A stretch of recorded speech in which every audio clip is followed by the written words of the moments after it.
Good morning, students. Welcome to Agriculture Vision. We are going to studying about main dynasties of Rajasthan and Rajasthan history. First of all, we will talk about Gujar Pratiharas. In yesterday's class, we have discussed about Gujar Pratiharas, different views of their origin.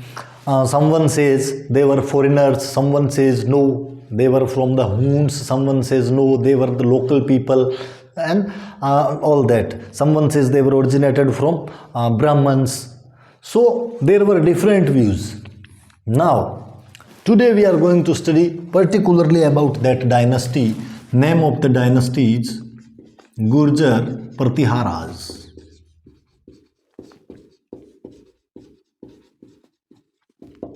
तो गुर्जर प्रतिहाराज के बारे में आज अपने पढ़ेंगे। ये dynasty कहाँ से आई, क्यों इसको गुर्जर प्रतिहार कहा गया, इस सब का जो है अपने सिस्टम जो है वो देखेंगे। तो कहते हैं कि ये जो गुर्जर प्रतिहार डायनेस्टी है, इसका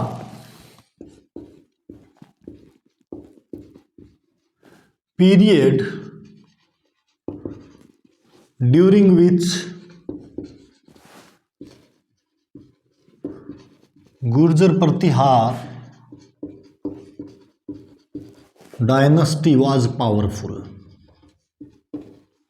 ऐसा पीरियड जब ये डायनेस्टी पावरफुल हुआ करती थी, ऐसा पीरियड कौन सा माना जाता है?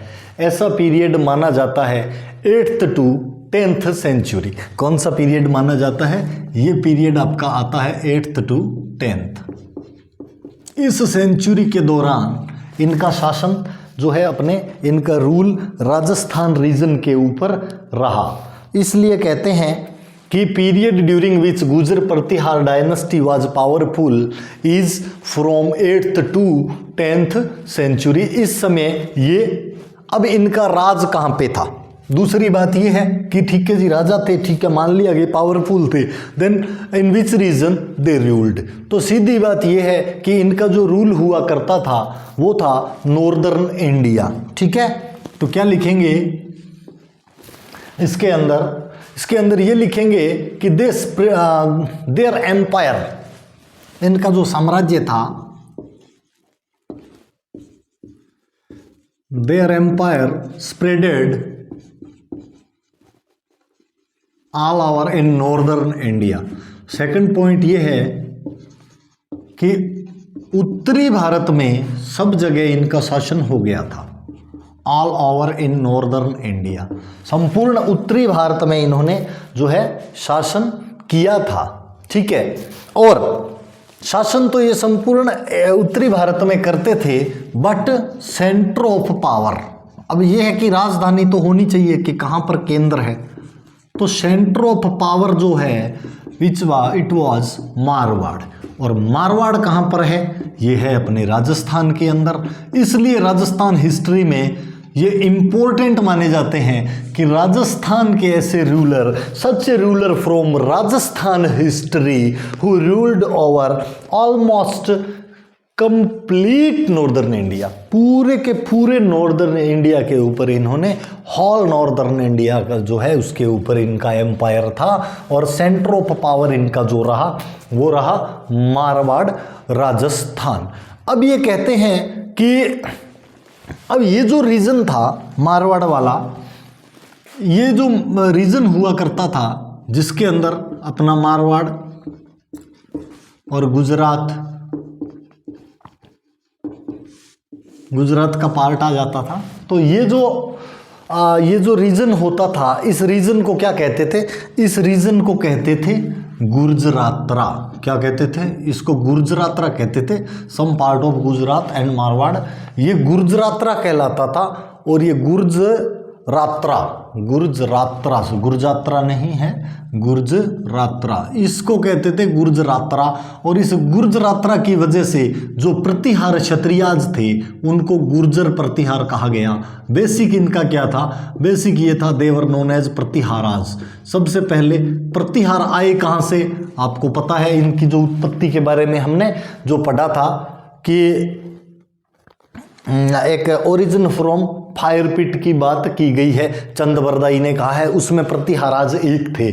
ठीक है, लेकिन हमने ये कहा कि वो जो ओपिनियन है चंद-बरदाई का, that opinion of Chand Bardai does not seem to be practical, वो प्रैक्टिकल नहीं लगता, क्योंकि after that Chand Bardai himself described about more 36 branches, उसी के बाद में चंद-बरदाई और कह देता है कि इसके ये 36 शाखाएं और है, तो ऐसा माना नहीं जा सकता कि यही थे। तो इसलिए अपने जो मैटर है स्टडी का वो ये सेंटर ऑफ पावर मारवाड़ था और ये गुर्जरात्रा कहलाता था। गुर्जरात्रा के चक्कर में इनको जो है वो गुर्जर प्रतिहार कहा जाने लगा। और उसके बाद में प्रतिहाराज के बारे में क्या जानकारी मिलती है, सो हिस्टोरियन है एक नैणसी। नैणसी की क्या खासियत है, नैणसी ने जो बुक लिखी ना उसको कहा जाता है ancient historical book of Rajasthan. Nainsi wrote ancient historical book of Rajasthan. Nainsi लिखता है राजस्थान की सबसे पुरानी सबसे प्राचीन इतिहास की पुस्तक, नाम है मुहनोत नैणसी री ख्यात। क्या लिखता है, मुहनोत नैणसी री ख्यात। ये कौन लिखता है, ये नैणसी लिखता है, पूरा नाम था मुहनोत नैणसी, और ये ancient historical book of Rajasthan इसको माना जाता है। और what he said, what he describes, कहता क्या है मुहनोत नैणसी, ये कहता है देयर वाज 26 ब्रांचेज ऑफ प्रतिहाराज। क्या कहते हैं, 26 ब्रांचेज ऑफ प्रतिहाराज। ये कहते हैं भाई साहब प्रतिहाराज की एक नहीं, दो नहीं, तीन नहीं, पूरी 26 ब्रांचेस थी, शाखाएं थी। तो Muhnot Nainsi describes about 26 branches of Pratiharas. ये 26 शाखाओं का जिक्र करते हैं कौन, मुहनोत नैणसी।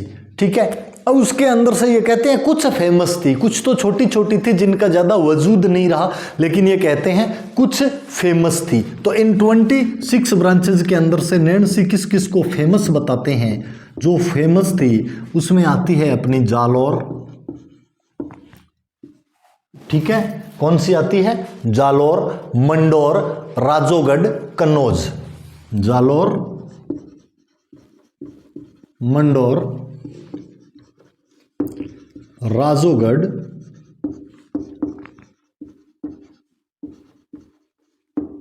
कन्नौज और भड़ोच, BHAROCH। ये ब्रांचेस नैणसी कहता है भाई साहब ये वाली जो ब्रांचेस है ना ये मेन थी, जो इंडियन एम्पायर जिन्होंने संभाल रखा था ना वो ब्रांचेस ये वाली थी, मंडोर वाली, जालोर वाली, राजौरगढ़ वाली, कन्नौज वाली और भरोच वाली। ये जो जगह थी ये फेमस थी, लेकिन टोटल ब्रांचेज वो कहता है कितनी थी, 26 थी। ठीक है, इसी तरह से कहते हैं इनका ओरिजिन, अपन ने ये पढ़ा कि ठीक है ये गुर्जरात्रा के जो है वो रूलर हुआ करते थे, इसलिए इनको गुर्जर प्रतिहार कहा गया। लेकिन कुछ क्या है इनकी डिफरेंट ओपिनियन है, जो हमने ओपिनियन ओरिजिन ऑफ राजपूत के अंदर भी शॉर्ट में पढ़ा था, ओपिनियंस ऑफ ओरिजिन। लेकिन यहाँ पे जब हम गुर्जर प्रतिहार को पढ़ रहे हैं तो पर्टिकुलरली गुर्जर प्रतिहार का ओरिजिन अपने को देखना पड़ेगा कि कौन क्या क्या कहता है। तो इसी के बारे में कल हमने एक आदमी का बार बार जिक्र किया था, भंडारकर महोदय, DR भंडारकर। भंडारकर क्या कहते हैं, full name what's complete name, doctor 2 बार DR लगता है, डॉक्टर DR भंडारकर। तो भंडारकर साहब क्या कहते हैं, भंडारकर साहब ये कहते हैं कि ये जो हैं ये सन ऑफ गुजर्स थे, और गुजर्स जो है वो फॉरेनर हुआ करते थे। भंडारकर साहब ये कहते हैं कि ये सन ऑफ गुजर्स हैं, और गुजर्स जो है वो क्या हुआ करते थे, तो भंडारकर ने गुजर्स को फॉरेनर्स कहा है। वो कहते हैं कि गुजर्स विदेशी थे, विदेशों से आए हुए लोग थे। अलग अलग हिस्टोरियन के अलग अलग जो है वो व्यू होते हैं। तो भंडारकर ने क्या कहा, सन ऑफ गुजर्स। उसके बाद में आते हैं कनिंघम, अलेक्जेंडर कनिंघम का हम बहुत बार जिक्र कर चुके। He had played an important role in history of Rajasthan. Cunningham, Cunningham क्या कहते हैं, कनिंघम कहते हैं इनके बारे में,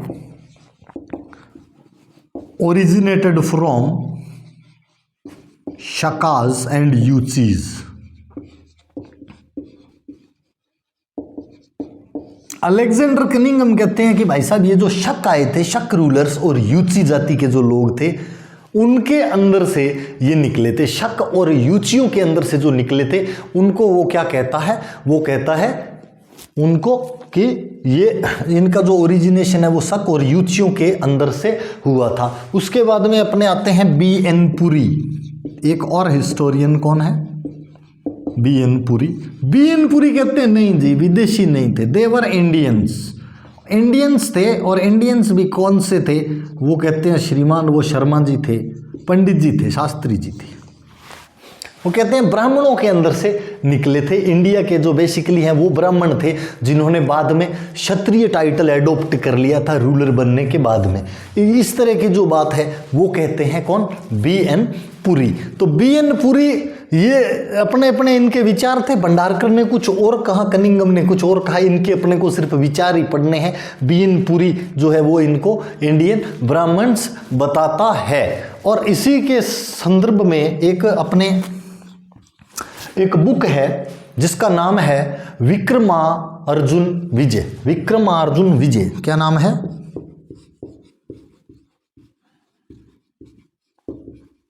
ये इंपॉर्टेंट फैक्ट्स बता रहा हूं मैं। डायनेस्टी तो हम बाद में इसके किंग पढ़ेंगे 1 बाय 1, लेकिन पहले जो है गुजर प्रतिहार के इंपॉर्टेंट फैक्ट्स जिनके ऊपर क्वेश्चन आ जाते हैं। विक्रमार्जुन विजय, ये जो विक्रमार्जुन विजय है इसके अंदर एक प्रतिहार किंग हैं। क्या नाम है प्रतिहार किंग का? महिपाल। प्रतिहार किंग महिपाल। और महिपाल को क्या कहा गया है? इज डिस्क्राइब्ड एज या mentioned as, Mahipal is mentioned as Gujar Raj. क्या कहा गया है? गुजर राज। महिपाल को कहा गया है गुजर राज। किसके अंदर? विक्रमार्जुन विजय के अंदर। ठीक है। वहीं पे ओझा साहब जो है उनकी बंसरी अलग ही बजती थी। ओझा साहब भी इसके बारे में कहते हैं। ओझा लिखते आजकल समझ तो जाते हो, ओझा को इतनी बार पढ़ लिया कि गौरी शंकर, वो याद आ जाता है ना नाम, हीराचंद्र ओझा, डॉक्टर गौरी शंकर हीराचंद्र ओझा। ये कौन थे? ये जो है हिस्टोरियन रहे हैं। ये कहते हैं कि Pratihara is not a caste. ये कहते हैं भाई साहब सब झूठ बोल रहे हैं, प्रतिहाराज इज नॉट ए कास्ट। ये कहते हैं ये जाति है ही नहीं। तो क्या है साहब? ये कहते हैं दिस वॉज ए पोस्ट। कहते हैं ये एक पदवी हुआ करती थी। ठीक है, मान लिया पदवी, पोस्ट हुआ करती थी, ये एक पद हुआ करता था। लेकिन कहते हैं बताओ इसका काम क्या था, किस चीज का पद था? ये डाकिया था, सिपाही था, क्या था? तो देखो ओझा कहता है Pratiharas is not a caste, this was a post. और पोस्ट भी कौन सी बताते हैं वो कहते हैं man who stands near throne to defend the king. ये शब्द वो इस्तेमाल करते हैं प्रतिहाराज के लिए। क्या कहते हैं? The man who stands near. वो कहते हैं ये वो व्यक्ति हुआ करते थे, the man who stands near throne to defend the king, कि ये वो व्यक्ति हुआ करते थे जो राजा के बैठने के स्थान पर, राजा के सिंहासन के पास में खड़े रहा करते थे। और इनके ऊपर जो है डिफेंस ऑफ किंग का जो रिस्पॉन्सिबिलिटी है वो इनके ऊपर होता था। इनकी ये जिम्मेदारी बनती थी कि राजा को कोई नुकसान ना पहुंचाए, राजा का जो अपने रक्षा करना, डिफेंड द किंग, वो इनकी रिस्पॉन्सिबिलिटी हुआ करती थी। ठीक है, तो ये तो था गुजर प्रतिहाराज का एक अपने कहाँ से ओरिजिन हुआ, क्या इनके बारे में जानते हैं, कहाँ पर इनका सेंटर ऑफ पावर था, कौन सी बुक्स में इनके बारे में अपने को मिलता है। ठीक है, तो इसके बाद में अपने देखते हैं प्रतिहाराज ऑफ मंडोर, कि जो मंडोर के प्रतिहार हैं उनके बारे में। जैसे अब इनकी जो है वो शुरू हो गई कि कहाँ कहाँ पे थे। जैसे अपने जो फेमस जो पढ़े थे ना, मंडोर, जालोर, राजौरगढ़, भड़ोच, कनौज, उनके बारे में अब अपने 1 बाय 1 जो है वो स्टडी करेंगे। तो सबसे पहले जो अपने पढ़ेंगे वो है मंडोर वाले, ठीक है, प्रतिहाराज ऑफ मंडोर। मंडोर वालों को पहले क्यों पढ़ेंगे जी? क्योंकि इनको कहा गया है मोस्ट, मैं नहीं कहता, बुक्स कहती है, most ancient end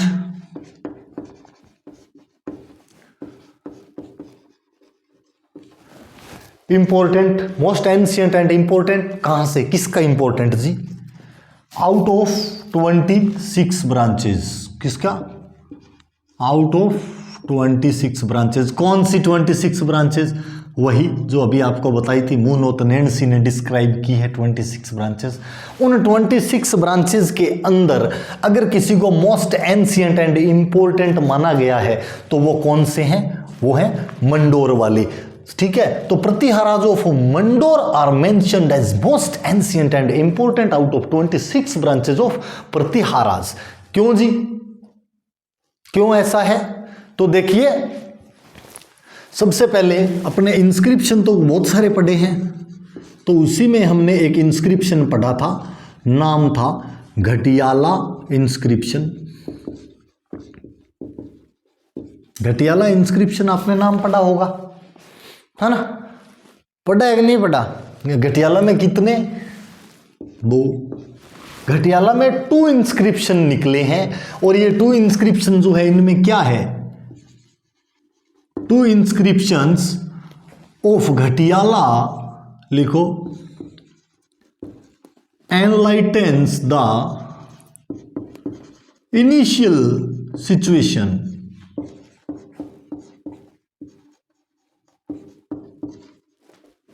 of Pratiharas of Mandore. ये इनकी जो शुरुआती प्रतिहाराज ऑफ मंडोर, कहते हैं कि इनकी जो शुरुआती स्थिति थी उसके ऊपर प्रकाश डालते हैं ये जो 2 इंस्क्रिप्शन मिले हैं घटियाला इंस्क्रिप्शन। तो 2 Ghatiyala inscriptions enlightens the initial situation of Pratiharas of Mandore. और ये कहते क्या हैं साहब? क्या कहते हैं ये कहते हैं कि एक पंडित जी हुआ करते थे। देयर वाज ए ब्राह्मण, देयर वाज ए इंस्क्रिप्शन, ये कहते हैं देयर वाज ए ब्राह्मण, his name was Harish Chandra. एक ब्राह्मण हुआ करते थे और उनका नाम क्या था? हरीश चंद्र। ये कहते हैं ब्राह्मण हुआ करते थे और उनका नाम था हरीश चंद्र, और इन हरीश चंद्र जी की एक वाइफ हुआ करती थी। और ये वाइफ कौन सी थी? ये वाइफ थी क्षत्रिय। कौन सी वाइफ थी? क्षत्रिय वाइफ। इनके कहते हैं 2 वाइफ हुआ करती थी, एक ब्राह्मण वाइफ थी, दूसरी क्षत्रिय वाइफ। और इस क्षत्रिय वाइफ का नाम था भद्रा। क्या नाम था? भद्रा, ठीक है। अब पंडित जी की 2 वाइफ थी, भद्रा जो है वो क्षत्रिय थी, तो जाहिर सी बात है जो the man who is keeping 2 wives, he may be of a romantic type, है ना? तो बच्चे भी होंगे, खूब सारे होंगे, बंदे का मूड जो जोरदार रहता था। तो देखो ऐसा है कि ये जो ब्राह्मण हुआ करते थे हरिश्चंद्र, इनके ये जो इनकी वाइफ जो हुआ करती थी भद्रा, इस भद्रा से इनके 4 सन्स थे। दूसरी से कितने थे उसका अपने पास एग्जैक्ट डिटेल नहीं है, क्योंकि उन्होंने कोई राजवंश नहीं बसाया। ये वाले जो है ये क्षत्रिय बन गए क्योंकि छत्राणी की औलाद थी। तो कहते हैं ना जो ब्लड लाइन है वो कहीं ना कहीं से तो चलती है, तो ये ब्लड लाइन जो है इनके अंदर की जो मदर की चली, यानी क्षत्रिय वाले गुण आ गए। तो वाइफ जो है क्षत्रिय, उसके भद्रा नाम था वाइफ का, और भद्रा से पंडित जी को 4 पुत्रों की प्राप्ति हुई। ये 4 पुत्र कौन कौन से थे इनके? ये 4 पुत्र थे, भोगभद्र, नाम देख लेना, 4 पुत्र थे। भोगभद्र हुआ, कदक हुआ,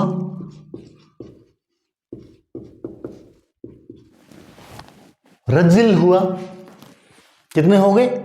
और दद, दह। भोगभद्र, कदक, रजिल और दह, ये पुत्र जो है ये पंडित जी को प्राप्त हो गए।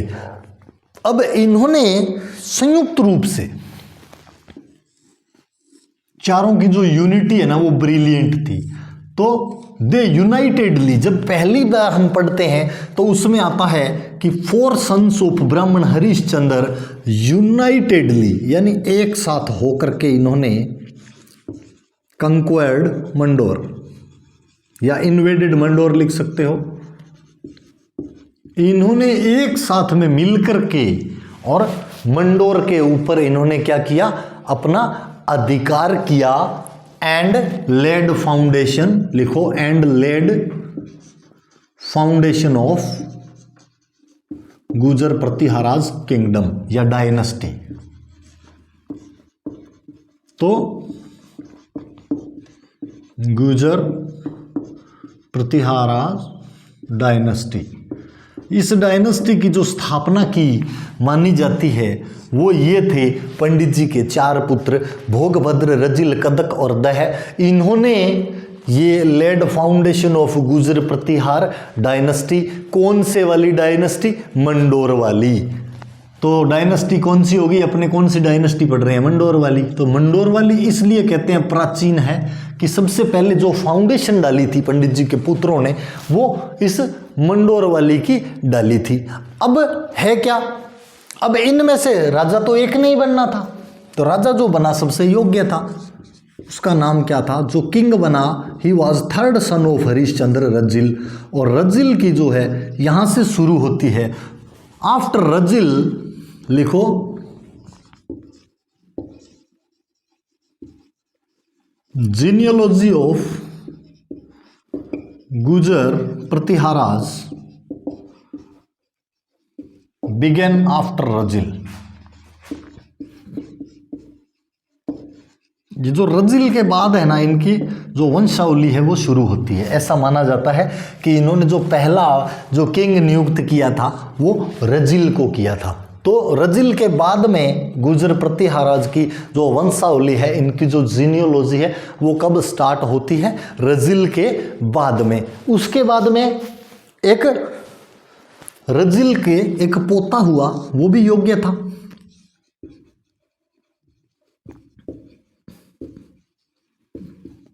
Grand sun of Rajil, grandson of Rajil था, ध्यान रखना। नाम क्या था? नागभट्ट फर्स्ट। अभी इसका अपने पढ़ रहे हैं, उसके बाद में नागभट्ट को भी पढ़ेंगे कि नागभट्ट का बापू कौन था, माँ कौन थी, वो भी बताएंगे। अभी इसको जैसे जो फेमस पर्सन होता है ना उसके नाम से जाना जाता है ना। तो कहते हैं कि रजिल का जो ग्रैंड सन हुआ था ये नागभट्ट फर्स्ट। कौन था? नागभट्ट फर्स्ट। इसने क्या किया? He shifted the capital from Mandore to Merta. He shifted the capital from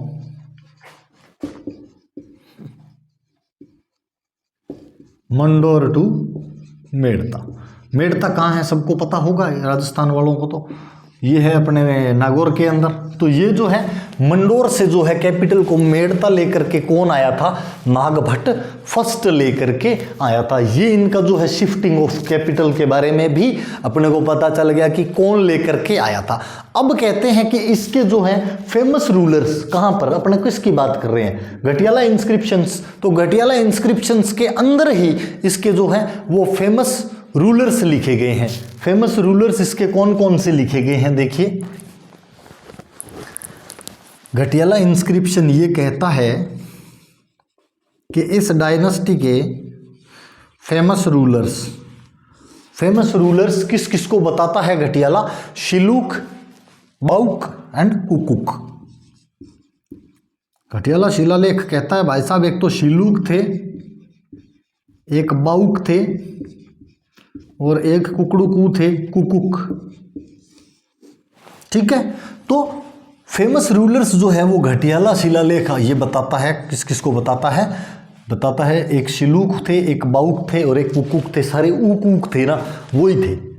ठीक है, अब और क्या कहता, और क्या इससे एविडेंस मिलता है? इसमें ये एविडेंस मिलता है कि एक जो स्थान है, कौन सा, जो इंस्क्रिप्शन वाला घटियाला, इसको क्या कहा गया है?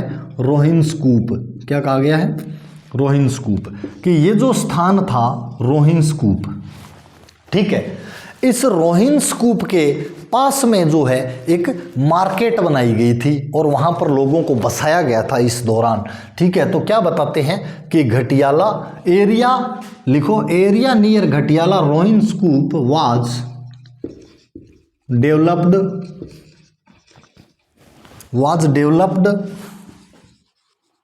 As a market and commercial people, या कॉमर्शियल कास्ट्स भी लिख सकते हो, वर सेटल्ड हियर। इनको यहाँ पर ला करके बसाया गया था, एक बाजार बना दिया गया था। इससे ये लगता है इन्होंने जो है कॉमर्स को बढ़ावा दिया था, बिजनेस को बढ़ावा दिया था। तो घटियाला रोहिन्स कूप के आसपास का area developed as a market, वहाँ बाजार स्थापित कर दिया था और व्यापारिक लोगों को या व्यापारिक जातियों को, वैश्य वर्ग के जो लोग थे उनको वहाँ पर ला करके और बिठाया गया था। क्यों बिठाया गया था? To increase commercial activities. तो बिठाने का तात्पर्य क्या था? कि वो व्यापारिक गतिविधियां बढ़ाना चाहते थे। उनको लग रहा था यदि खेती बाड़ी से और इन ऐसे छोटे मोटे कामों से जो है वो राज्य की प्रगति नहीं हो सकती। तो उस समय उन्होंने क्या किया? वैश्य वर्ग के लोगों को लाए, वहाँ सेटल किया कि बिजनेस चलेगा तो स्टेट की इनकम बढ़ेगी। और इसमें क्या जिक्र मिलता है? इसमें कुक्कुक के बारे में एक जिक्र मिलता है। कुक्कुक क्या कहता है कि कुक्कुक जो है उसके बारे में ये पता चलता है कि कुक्कुक ने एक यहीं पे घटियाला में कुक्कुक कंस्ट्रक्टेड ए जय स्तंभ, चाहे विक्ट्री पिलर लिख लो चाहे जय स्तंभ लिख लो, इसने वहां पे एक छोटा स्तंभ बनाया था जिसको जय स्तंभ कहते हैं। तो कुक्कुक कंस्ट्रक्टेड ए जय स्तंभ कह लो चाहे विक्ट्री पिलर लिख लो, ठीक है। और ये कहा जाता है कि ही वाज ए फेमस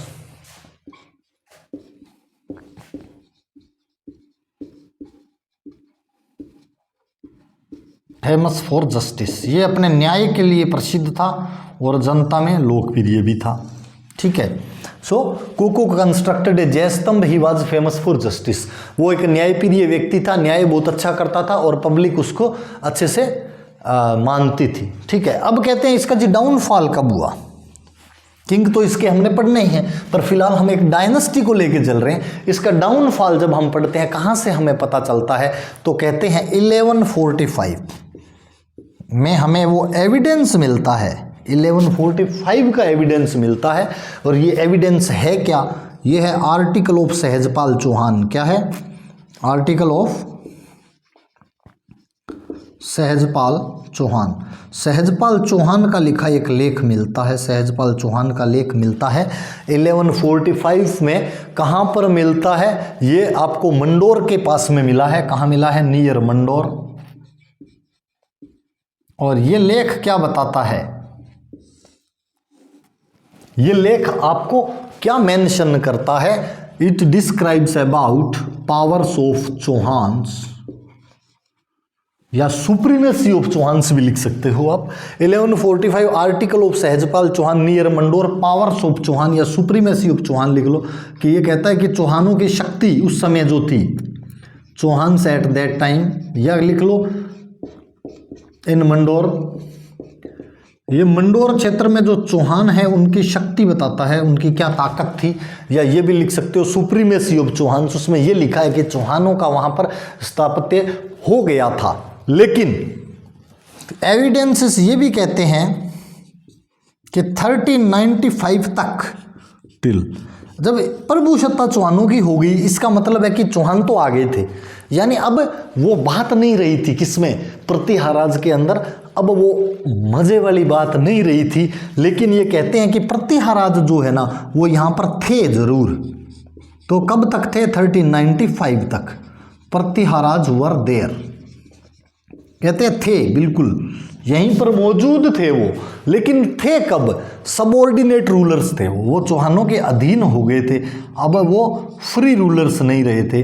तो ये लिखेंगे सबऑर्डिनेट रूलर्स अंडर चौहान्स, वो चौहानों के नीचे सबऑर्डिनेट हो गए थे, या सबऑर्डिनेट टू चौहान लिख लो, चाहे सबऑर्डिनेट रूलर्स अंडर चौहान्स लिख लो, उससे कोई फर्क नहीं पड़ना है, क्योंकि अपने ग्रामर तो चल नहीं रही है।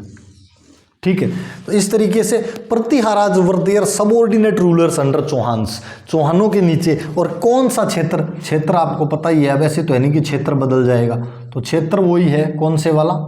मंडोर रीजन। ये लो, ये हो गया आपका 1395 Pratiharas were their subordinate ruler under Chauhans Mandore region. यानी आपके जो प्रतिहारा ऑफ मंडोर है उनके बारे में ये अपने को पढ़ने में आता है। इसके बाद में जो यही है कि प्रतिहारा जो मंडोर के बारे में जो डिटेल है अपने पास, अब इनके जो फेमस किंग्स हैं उनके बारे में अपने पढ़ लेंगे, जिनमें ये वाले भाई साहब तो बहुत ही खतरनाक है। जो नागभट्ट फर्स्ट थे ना, वो भसीड़मार किंग हुए थे किसी टाइम, अपने जमाने के शानदार किंग थे।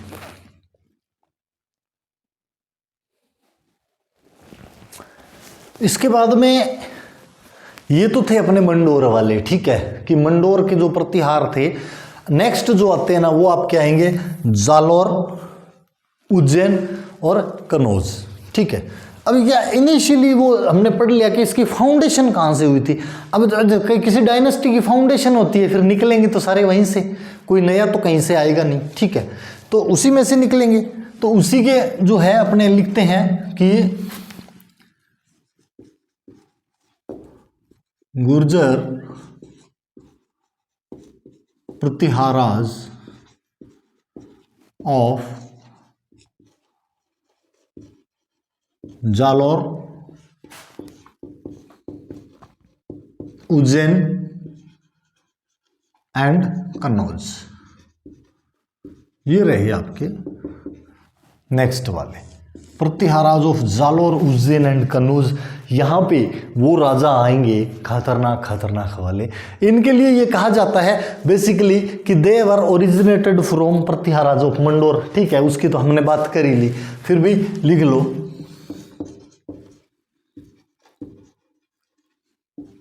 दे वर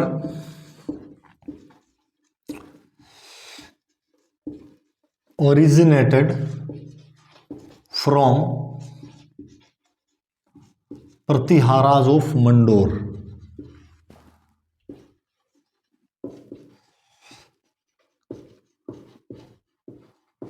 तो ये जो मंडोर वाले थे ना, उनके अंदर से ही निकले थे। ऐसा कहा जाता है कि ये जो प्रतिहार थे ये निकले कहाँ से? मंडोर वालों के अंदर से ही आए थे। ठीक है, समझ में आ गई बात।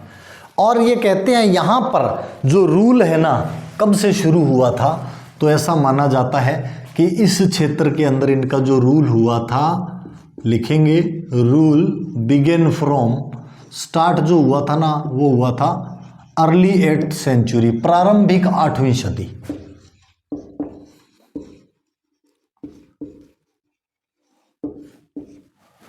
Rule begin from early 8th century. यहां पर इनका जो रूल है वो अर्ली 8th सेंचुरी से शुरू हो गया था। अब इनके हम जो इंपॉर्टेंट किंग्स हैं वो पढ़ते हैं कि कौन कौन से जो हैं वो इंपॉर्टेंट किंग रहे। वो किंग इनके अपने पढ़ेंगे नेक्स्ट क्लास में। तब तक के लिए thank you, have a nice day.